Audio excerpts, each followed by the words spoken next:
and welcome to tonight's episode of Expedition Dogman. My name's Jamie, and I will be your host for this evening. Just some admin before we start. I've noticed that quite a few of you are still not subscribed to the channel. Please do subscribe, so that way you can be notified as soon as content becomes available. All you have to do is click the little notification bell when you subscribe. Anyway, on to tonight's topic. Dogmen and their origins. Well, there's many debates throughout the paranormal society as to where dogmen actually originated from. When did they show up in our history? Well, as you heard Cisco say last episode on the live stream, please do watch that, it's very interesting. He said they've been here since the beginning of time. Well, if you look back through human history, these dog-headed creatures keep popping up everywhere. They go back to the very origins of man. So, I'll discuss something first of all that we briefly touched upon in the live stream, and that is the Anunnaki and their involvement with cryptid creatures. Tonight's episode will look mainly at dogmen, but we cannot ignore that Bigfoot and dogmen have similarities throughout history. So, back to the Anunnaki. The Anunnaki, as we all know, came to this planet before humankind even existed. And if you look at a picture of an Anunnaki and of a human, there is great similarities. But, as we all know, they created the human beings. So how did they do this? Well, they used Bigfoot. They took DNA out of Bigfoot, spliced it into themselves, and created the human race. So the question is, why are dogmen able to walk around on their hind legs? That's because they're very similar to how we are. They walk around their hind legs like we do, but they're also a lot more similar to Bigfoot.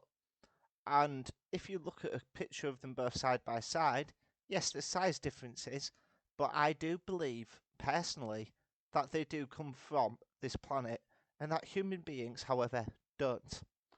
Furthermore, let's look at a picture of Anubis.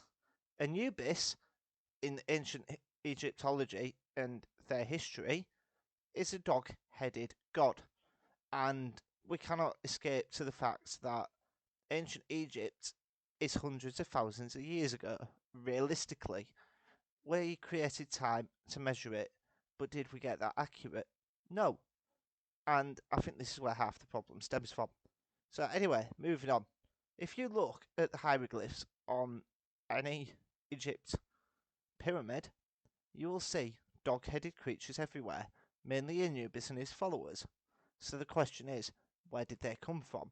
It goes back to an earlier theory of dogmen being aliens, or is it a case the human race are aliens, and that we perceive them as aliens because we don't fully know our own history? For me, that is a subject for another time. Anyway, moving on. If you look at Anubis and his followers, they were all dog-headed creatures, and some believe in ancient Egyptology terms that the gods are from this planet. So, and the rest of it is removed from history. So that begs the question, where did we actually come from? But these are all questions for another time. If we look into Greek culture, Zeus cursed a king. He cursed him to be a wolf. So, again, ancient Egypt and ancient Greece were more or less around the same time. There is those that actually believe that Egypt and Greece, their gods interlinked with each other. Same with the Romans. So, if we look at that in particular, dog-headed men have appeared in Egypt, Greece, Italy. So, how are they getting around there? The answer is simple for me. The Anunnaki put them there. And considering they were the native species, they probably did originate from one particular source of the planet, i.e. one particular country, and was then moved around. But until we find definitive proof, we cannot exactly prove this to be 100% fact. This is the problem with this subject. There is more questions than answers. So, moving on.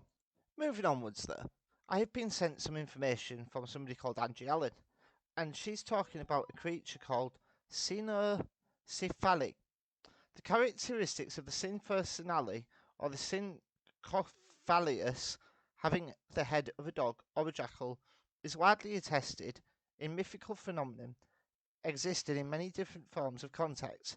This literally means Synocophaly is dog-headed. However, that refers to a human body with a dog's head. So, as we're seeing here, these creatures have been around a very long time. Furthermore, it goes on to say, most people have heard of werewolves, but few know of the ancient race of dog-headed men, known as the Cynocephaly. A Synphalius was essentially a man with the head of a dog. They could understand language, but they had no ability to speak. Though they are sometimes depicted in artwork as being civilized, they were, by all reports, savage beasts who lived to hunt and kill. While this may sound like just another mythical creature, there are very good reasons to believe that the Synphosali may have actually existed. These dog-headed men were described in reports by famous explorers such as Christopher Columbus and Marco Polo. The dog-headed men were a fierce warrior tribe, but they also traded with the few humans they trusted. Their teeth were known to be larger than those of dogs, and their nails are also like dogs, but longer and rounder. They don't live in houses, but in caves. They hunted with bows and spears and could run very fast. The women only bathed once a month, and the men didn't bathe at all, only washed their hands. They didn't have fur, but they had tanned and very fine skin. There are very few rich Symphosalus wore linen clothes. They didn't have any beds, so they slept on leaves and or grass. All the Symphosalus had tails above their hips, like dogs, but longer and more hairy. The great explorer Marco Polo mentions the Synphosali indirectly while describing his travels to the island of Angamanian. I'm sorry about trying to pronounce half these words, they're quite foreign to me. But anyway, moving on. The Angamanian is a very large island. The people, without a king and are adulterers, are no better than wild beasts, and I assure you, all the men of this island of Angamanian have heads like dogs and teeth and eyes likewise. In fact, in the face, they are all just like big mastiff dogs. They have a quantity of spices, but they are most cruel generation and eat everybody they can catch, if not of their own race. Perhaps the most famous sympathalist is Christianity's Saint Christopher. Now, this is where we move into the Bible and what the Bible says about them. Anyway, moving on. Saint Christopher, who was described in several texts as having the body of a man but the head of a dog. Not only that, but originally in the future saint was said to have been a wild and fierce warrior who was captured in battle in Cyrenthia. Not only was this creature a very large man, but with a dog's head, but came from a warrior tribe of dog-headed men who looked similar to him. According to Christian mythology, he eventually met Jesus Christ and learnt the error of his former ways. He repented and became baptized, and eventually received a sainthood and the gift of human appearance. Multiple historical images show Saint Christopher as having the head of a dog. The great part that moves us onwards to Libya. Now, according to research, Libya is the home of the area of Syrencia, and it has been retained to modern times. Now, it's quite spooky to the fact that in the Bible it talks of Saint Christopher meeting him, but does it actually mention Jesus meeting a dog-headed man? We can't truly rule this out. There's a lot of this we cannot rule out. Now, if we go back through history again, the Noel Codex, perhaps more commonly known as the manuscript containing the Anglo-Saxon epic Beowulf. Here we go, Beowulf. Now, according to the history of Beowulf, which is roughly all of this is happening around the same time, this is what we have to bear in mind. Every culture has its own stories of dogmen, and to be honest with you, they can't all be wrong, can they? But what do you truly believe as to where they're originating from? I can post some of these links in the description below for you to read for yourself. Now, anyway, moving on. Other dog-headed creatures in legend, the Talmud states that at the time, before the Messiah, the face of the generation will have the face of a dog. The Chinese legend of Fuxi includes variations where he has had a dog's head, or he and his sister, Nuara, had ugly faces. In Saman mythology, according to Craig Calculus, dogface are cannibalistic humanoids with dog snouts. In the United States, there are tales of dog-headed creatures, including the Michigan dogman, the wolf-like beast of Bray Road of West Coniston. Then in England, you have the Wolfia of Shetland in Scotland, Pisnavogog in Serbian mythology. Now, it goes to show, doesn't it, that in each mythology throughout history, these creatures keep appearing. So it goes back to what I said in Werewolves Are Not What You Think. Why? Why have they not shown themselves properly to humans? And not only that, what do the government truly know? Well, this is a two-pronged question. So we'll go with the first prong first of all. Why don't they show themselves to humans? That's simple. Because unfortunately, humans are very trigger-happy creatures. And also, what do the government know?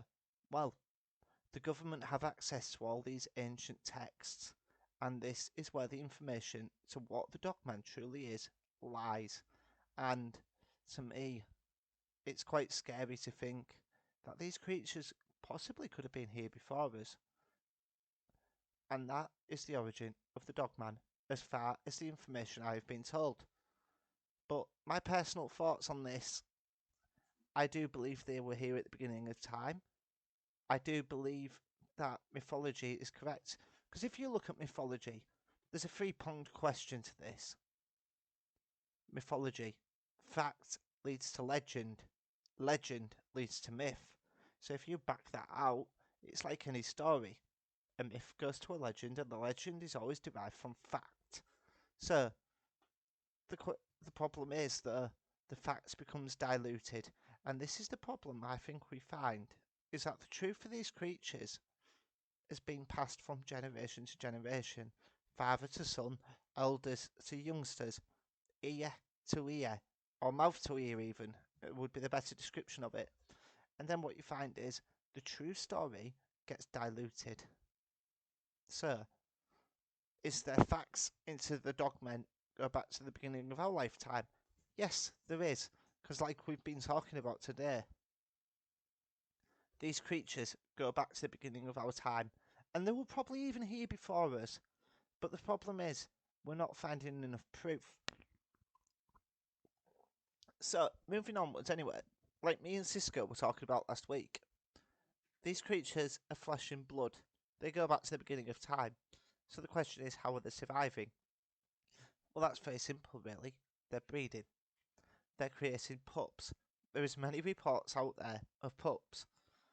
But how are they appearing through different time periods?